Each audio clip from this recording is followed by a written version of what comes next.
আসসালামু আলাইকুম, welcome back to my channel FK ফারির পক্ষ থেকে আরও একবার স্বাগতম। তো আজকে একটা নতুন রেসিপি করব, সেটা হচ্ছে দই বানাবো আমি, মিষ্টি দই।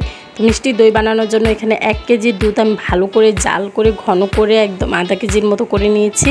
আর এখানে দই বানানোর যে টেক্সচারটা সেটা আমি তৈরি করে নিতেছি। এখানে গুঁড়া দুধ ছিল, লেবুর রস আর হচ্ছে চিনি আর ছিল টক দই দিয়ে আমি এটা একটা টেক্সচার করে নিচ্ছি যে টক দই করার জন্য। আর এই পাত্রেতেই আমি টক দই বানাবো, সেটার জন্য এটাতেই আমি করে নিচ্ছি। আর এখানে দুধটা কিন্তু জাল দিয়ে একদম ঘন করে নিচ্ছি, আপনারা দেখতেই পারতেছেন।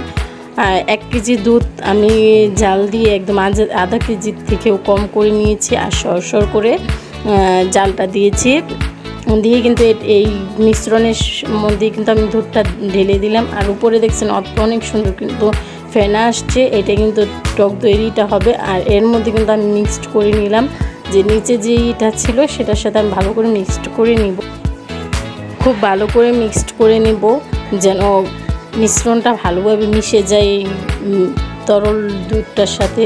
তাহলে কিন্তু দইটাও আপনার টেক্সচারটা খুব ভালো আসবে, দইটা খেতেও কিন্তু খুব ভালো লাগবে।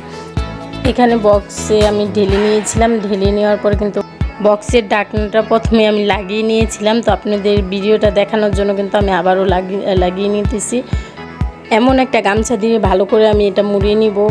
মোড়ানো হয়ে গেলে এটা আমি সারা রাতের জন্য কিন্তু রেখে দেব, গরম অবস্থায় গরম জায়গার মধ্যে আমি রেখে দেব যেন এটা ভালোভাবে ফিক্সড হয়ে যায়।